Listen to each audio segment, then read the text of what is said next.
नमस्कार प्रेक्षकांनो.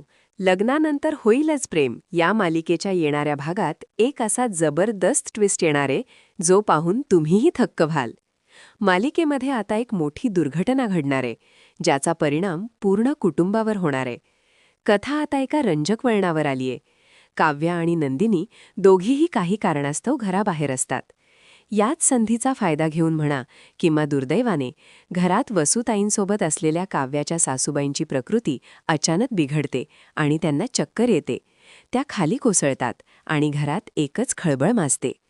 नेमके याच वेळी पार्थ आणि बाकीचे लोक घरी येतात. आपल्या आईची ही अवस्था पाहून पार्थ पूर्णपणे कोलमडून जातो आणि तिला सावरतो.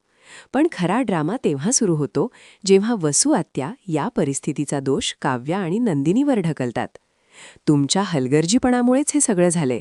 तुम्हाला तुमच्या सासूबाईंची काळजी घेता येत नाही का?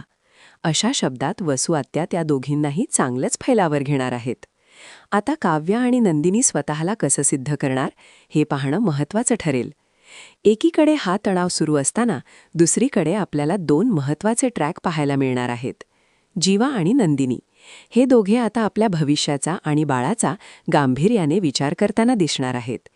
काव्या आणि पार्थ दुसरीकडे काव्या आणि पार्थचे प्रेम हळूहळू फुलताना दिसते, कारण पार्थ काव्याला गाडी चालवायला शिकवत आहे. हे रोमॅन्टिक क्षण प्रेक्षकांसाठी नक्कीच सुखद असतील. तर मित्रांनो, घराचा हा तणाव आणि काव्या पार्थची ही नवी केमिस्ट्री मालिकेला कोणत्या वळणावर नेणार? तुम्हाला काय वाटतं? काव्या आणि नंदिनीची यात काही चूक आहे का? कमेंट्समध्ये नक्की सांगा. अशाच नवनवीन अपडेटसाठी आपल्या चॅनलला सबस्क्राईब करायला विसरू नका. भेटूया पुढच्या व्हिडिओमध्ये. धन्यवाद.